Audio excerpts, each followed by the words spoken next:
ఏటే బాబు రోజు క్లాసులు వినలేకపోతున్నాను అసలు. ఎందుకే అలాగంటావు? అవునే బాబు, ఏటి రోజు గోల ఎంత తింటాము. సరే కానీ ఫీజు కట్టావా? అదో పెద్ద హెడ్డేకే బాబు, అది మా డాడీ చూసుకుంటారు. మరి నువ్వు?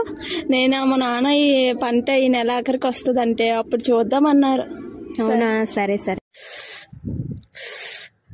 విజయా విజయా, ఎవరు? ఓ నువ్వా? నీకేం పని పాట ఉండదా? ఎప్పుడు మా ఇంట్లో ఉంటావు? ఎందుకు బామ్మ ఎప్పుడు అలానే అంటావు? మరేటమ్మా ఎప్పుడు మా ఇంట్లో ఉంటావు? మీ అమ్మ మీ నాన్న నీకు పని చెప్పరేంటి? నా దగ్గరికి పంపించమను, నేను నిన్ను తిన్నదేస్తాను. ఈ ముసలిదానికి ఎప్పుడు నా మీదే యాతన. చందు, ఆ ముసలిదాని మాటలు నువ్వేంటి పట్టించుకోకే. సరే. అప్పమ్మా అప్పమ్మా. సూరమ్మా, ఏటి వాళ్ళు రావడం లేట్ అయిపోయింది? ఎట్లేదు అప్పమ్మా, ఇప్పుడే ఆవులు కుడితెట్టేసి వచ్చాను. లక్ష్మి లక్ష్మి, సూరమ్మ వచ్చింది, టీ సొక్కలెట్టుకుని రా. అవునే ముసలి, నీకు ఈ వయసు వచ్చినా నీ ఫ్రెండ్స్ అంతా ఇంట్లో పెట్టుకుంటావు, నా ఫ్రెండ్స్ వస్తే తప్ప. అలాంటి పెట్టి పట్టించుకోకలే. అయినా మా అమ్మతో నీకెందుకే, నీకేదో పని ఉందన్నావు కదా, వెళ్ళు. నాన్న నాన్న ఏంటమ్మా? నాన్న కాలేజ్ లో ఫీజు కట్టమంటారు నాన్న. అవునా అమ్మా, సరే మన పంట రేపో మాపో కోతకు వచ్చినట్టుందిగా, చూస్తానులే అమ్మా ఎలాగోలా. సరే నాన్న. నమస్కారం. నేటి ముఖ్యాంశాలు. రాబోయే 3 రోజుల్లో ఈదురుగాలులతో కూడిన భారీ వర్షాలు రాబోతున్నాయని వాతావరణ శాఖ అధికారులు ఆదేశాలు జారీ చేశారు. కాబట్టి లోతట్టు ప్రాంతాల ప్రజలంతా సురక్షితంగా ఉండాలని మనవి. ధన్యవాదములు. ఏంటండి వర్షం పెద్దదైపోతుంది. అదే లక్ష్మి, నేను కూడా చూస్తున్నాను. పొలం ఏంటైపోద్దో ఏంటో చాలా భయం వేస్తుంది నాకు. ఏం కాదులేండి, అయినా గేట్లు ఎత్తే కదా ప్రాబ్లం, మీరేం టెన్షన్ పడకండి. ఒరే రామయ్య, గేట్లు ఎత్తేసారంట, రండ్రా. ఊరే సూర్య, మన పొలం ఏంట్రా ఇలాగైపోయింది? దీనికోసం మనం ఎంత కష్టపడ్డాం రా.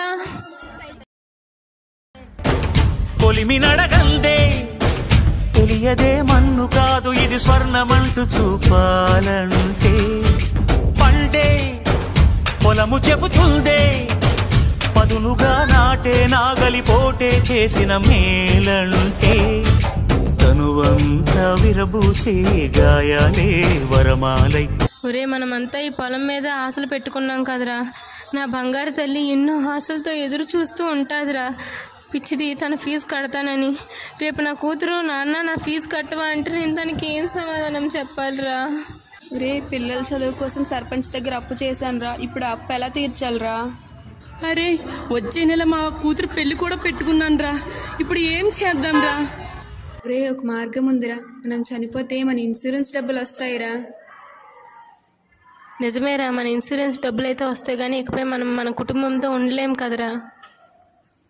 ఒరే, మనం బ్రతికి పోషించలేకుండా ఉండడం కన్నా మనం చనిపోయి వాళ్ళని బ్రతికించడం మేలు కదరా. చిన్నప్పటి నుంచి నేల తల్లి ఒళ్ళోనే పెరిగి చివరికి నేల తల్లి ఒళ్ళోనే కలిసిపోదాంరా. నీరు నీరు నీరు రైతు కంట నీరు, చూడనైన చూడరెవ్వరు. ఏంటి పొద్దున్ననగా వెళ్ళారు ఈయన, ఇంకా రాలేదు? నాకెందుకో కంగారుగా ఉంది. అమ్మా విజయ, ఒకసారి వెళ్ళి చూద్దాం రా అమ్మా. వెళ్దాం పదమ్మా. అయ్యో, ఎంత పని చేసావయ్యా, ఎందుకయ్యా ఇలా చేసావు? నాన్న, లే నాన్న, ఎందుకు నాన్న చనిపోయావు? రోజు నాకు గోరుముద్దలు తినిపించేవాడు కదా నాన్న, ఇప్పుడు ఎవరు తినిపిస్తారు నాన్న? నాన్న, లే నాన్న. మా ఊరి ఏడుపు సకాలు విని విని నా మనసు చెరువైపోయింది.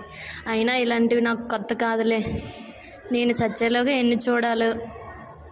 బామ్మ, ఇకపై నీకు ఏడుపు శోకాలు వినే పరిస్థితి రాదులే. నేనే ఈ జిల్లాకి IAS ఆఫీసర్ని. ఇకపై ఇలాంటివి జరగకుండా చూసుకునే బాధ్యత నాది.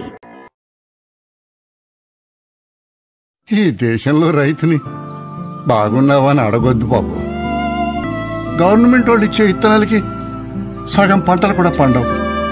ఆ సగానికి నీళ్ళు పెట్టాలంటే చాలు, అవి మేం తాగలా గొట్లకు పోయాలో మాకు అర్థం కాదు. ఈ దేశంలో ప్రతి వాడికి 3 పూట్ల తిండి కావాలి బాబు, కానీ దాన్ని పండించే నాలాంటి రైతుని వాళ్ళు పట్టించుకోరు. 10 మందికి అన్నం పెట్టిన చదువు ఏం చదువు?